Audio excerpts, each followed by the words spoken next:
Continuando con el ejercitario número 2, tenemos el ejercicio 2 del capítulo de transferencia de calor, que tenemos un intercambiador de calor donde tenemos que calentar aceite de 30 grados a 80 grados, con un intercambiador de calor que posee 50 tubos, tiene un diámetro de 1 pulgada y una longitud de 2 metros. También se tiene el dato de que el coeficiente de transferencia global de calor es de 600 watts por metro cuadrado Kelvin. Como condición del ejercicio es que se tiene como medio para calentar el aceite o fluido, se tiene vapor saturado que entra y sale como líquido saturado. Entonces, lo primero que tenemos que determinar en este ejercicio son las propiedades del vapor saturado y el líquido saturado. Entonces podemos llamar punto número 1 la salida del intercambiador y punto número 2 en la entrada del intercambiador. Entonces, teniendo la presión, que es parte del dato, que es 20 kilogramos por centímetros cuadrados, y teniendo la calidad, que es del 100%, porque tenemos un vapor saturado, podemos determinar la entalpía en kilocalorías y la temperatura. Tenemos que recordar que para determinar las propiedades termodinámicas de un punto, mínimamente necesitamos dos propiedades de este punto. Entonces, teniendo la presión y la calidad de este punto, podemos determinar justamente la entalpía y la temperatura, que es los datos que nos interesa ahora para el intercambiador de calor. La aplicación que yo recomiendo para poder determinar estos puntos se la voy a dejar en la descripción del video, si se pueden fijar por favor, y página de internet. Entonces, en el punto 2 tenemos que la presión sigue siendo igual, porque por concepto sabemos que un intercambiador de calor trabaja a presión constante. Luego, la calidad es igual a 0 en la salida. Entonces, lo que nos dice en este caso de la entrada al 100% de la salida al 0% es que tenemos un condensador, un intercambiador de calor del tipo de condensador. Entonces, y como tenemos un intercambiador de calor, necesitamos utilizar la diferencia logarítmica media de temperatura porque la diferencia, o sea, la variación de temperatura no es de manera logarítmica justamente.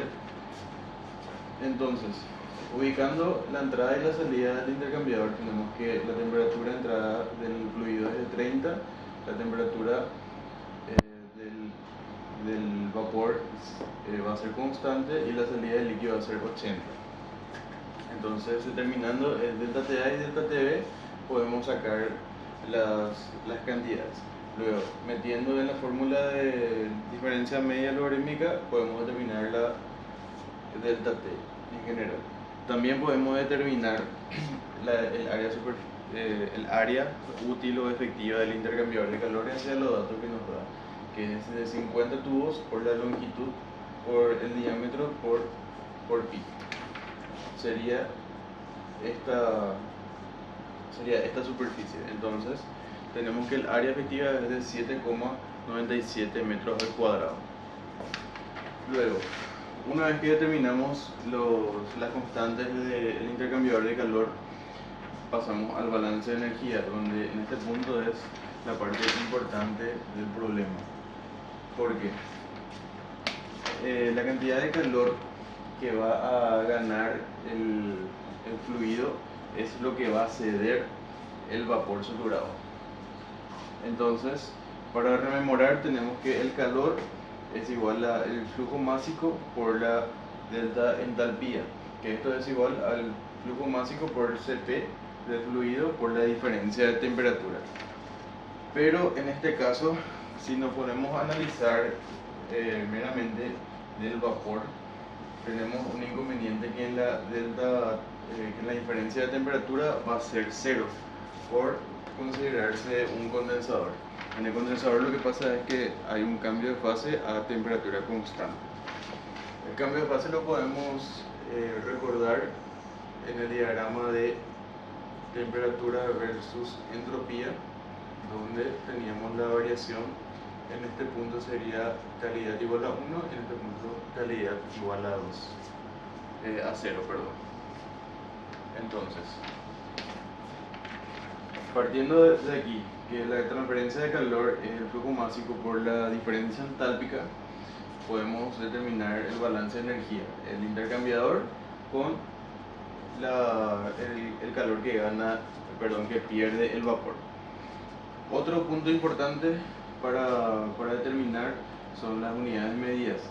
El dato determina en 600 watts por metro cuadrado Kelvin, entonces es necesario cambiar a kilowatts porque la entalpía la metemos también en kilocalorías hora.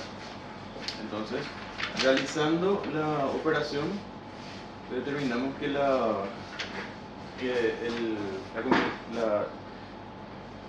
transferencia global es de 516 kilocalorías por metro cuadrado Kelvin. Entonces, una vez determinados todos esos datos, podemos ingresar o reemplazar los valores en la ecuación de balance de energía y, simplificando las medidas dimensionales, podemos determinar el flujo másico de vapor. Nos va a salir en kilogramos horas. Entonces, despejando, tenemos que el flujo de vapor necesario para los requerimientos del problema es que 1410,5 kilogramos por hora.